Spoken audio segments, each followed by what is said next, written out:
7h du matin, aéroport de Conakry. Aviation sans frontières a installé ici sa base en décembre 2014, au plus fort de l'épidémie d'Ebola. Florian, Xavier et Jean-Claude vont préparer le vol. C'est la première fois que Florian, jeune pilote volontaire, vient en Guinée. Xavier, qui a participé à la riposte Ebola, lui montre les terrains. On va s'expliquer un peu la région. L'aérodrome de Conakry se situe ici. Tout ce qu'on voit ici, là, c'est la Guinée. Hein. Le vol prévu demain, on fait Conakry et on va sur Macenta. Macenta, c'est là où l'Institut Pasteur et l'Institut Croix-Rouge est installé. J'allais dire, le centre du virus Ebola, il était situé là. Hein. C'est vraiment de là que c'est parti de la Guinée forestière. D'où des centres importants de traitement Ebola.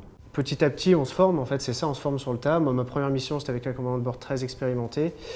Et j'ai appris vraiment beaucoup à son contact. Il m'a expliqué les relations avec les populations locales.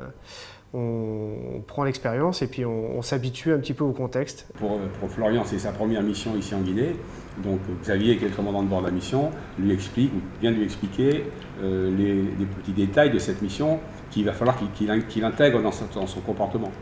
Donc c'est pour ça qu'il y a une différence fondamentale entre un pilote de compagnie aérienne majeure et un pilote d'aviation sans frontières. Et pour cause, c'est qu'on est tout seul.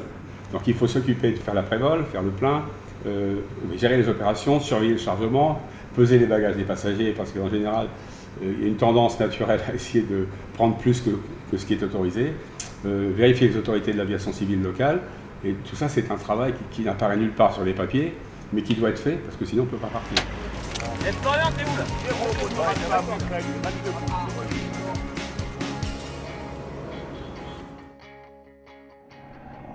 Le Cessna Caravane d'Aviation sans frontières attend sur la piste 2 humanitaires. Mission du jour, 1h30 de vol pour rejoindre Nzérékoré en Guinée forestière.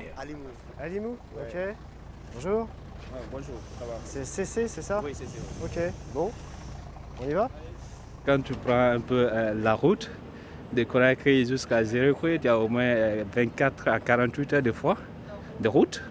Donc, avec l'avion, tu as 1h, 1h30, tu es à Nzérékoré.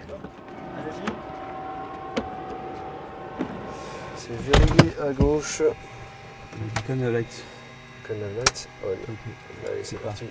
Engine ignition on, fuel flow 0, quantité résiduelle, engine monte, super 12, ouverture.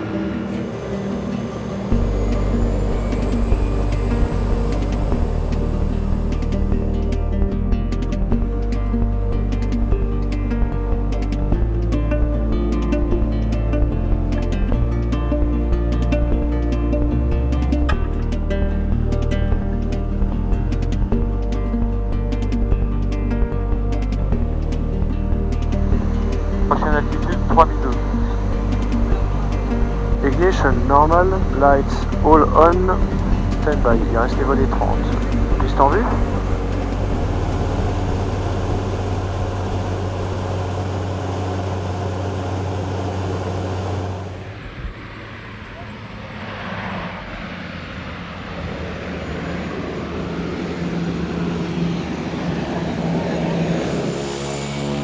Des heures précieuses gagnées pour les humanitaires dans une totale sécurité. En plus des 2 passagers, l'avion a apporté des médicaments et du matériel médical à l'ONG à Lima. Bon bah c'est bien, donc on va charger quoi. C'est lourd. Moi, comme chef de mission, si j'ai un de mes collègues qui tombe malade, je sais qu'il y a un avion qui peut l'amener en 2 heures à Conakry où les soins sont meilleurs. C'est très rassurant. Nous, c'est important parce que la route est très mauvaise. Donc ça fait 2 jours de route si on n'a pas d'avion. Et donc ce qu'on avait déjà discuté il y a quelques semaines, si ASF s'en va, si UNAS s'en va, on n'a plus de capacité d'avion. Et on est la plus grosse ONG en Guinée forestière. Donc sans avion, ça devient très compliqué. Du terrain d'aviation, il faut encore 40 minutes de piste pour rejoindre l'hôpital de Nzérékoré, seul centre de santé de la Guinée forestière. À la frontière du Libéria, c'est la 2e ville du pays, avec 225 000 habitants. Cette partie de la Guinée très pauvre a été l'un des premiers foyers d'Ebola.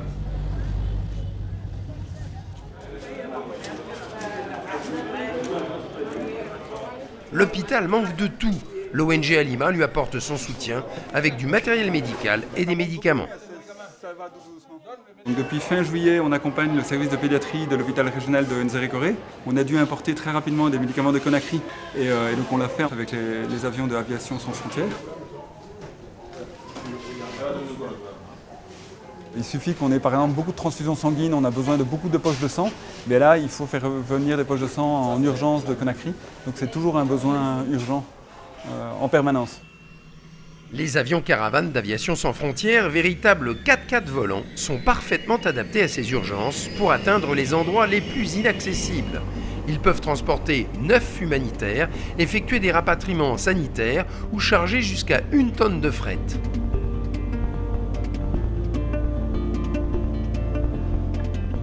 Dès le mois de novembre 2014, en pleine épidémie Ebola, le gouvernement français et la Croix-Rouge ont fait appel à Aviation Sans Frontières pour venir desservir les centres de traitement les plus isolés.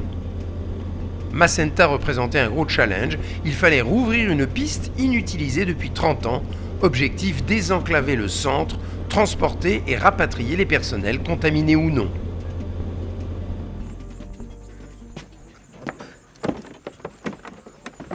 Pour l'opération Ebola, il était très important d'assurer des rotations rapides et donc du coup la logistique qui allait avec.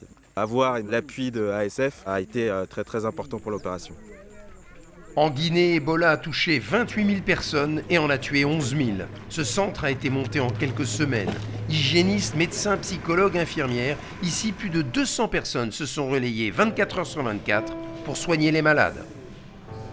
Quand l'épidémie battait son plein, on pouvait trouver 8 malades, 9 malades qui venaient en même temps. Du coup, il fallait dégager beaucoup d'espace ici pour les recevoir. Quand l'épidémie survient, l'objectif, excusez-moi, je me suis oublié de le dire, ce n'est pas de guérir les malades. Parce que la chance de guérison est très très faible. Mais l'objectif principal, c'est de freiner la transmission.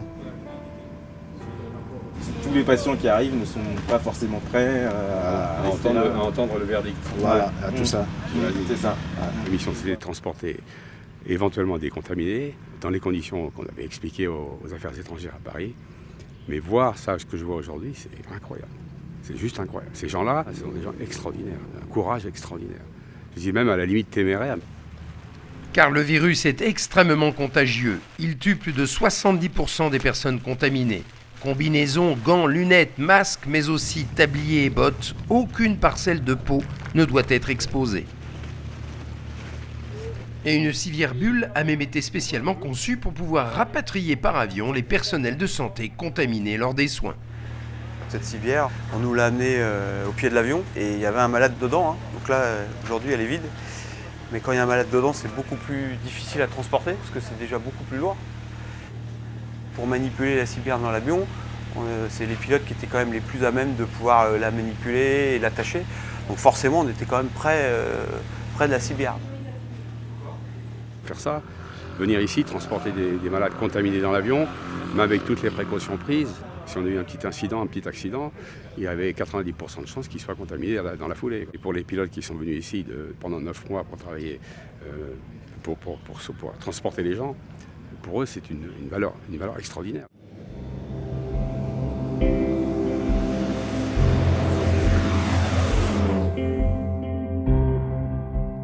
L'objectif d'une mission Aviation Sans Frontières, je pense, change au fil des missions. On passe d'une envie de piloter à plutôt un certain altruisme en fait, par rapport aux missions humanitaires.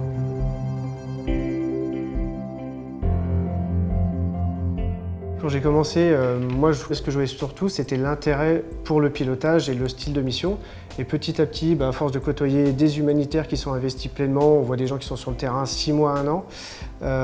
Dans ces situations, on se rend compte que notre présence est quand même une grande aide pour eux, une grande aide pour les populations quand on fait des évacuations sanitaires de personnes blessées.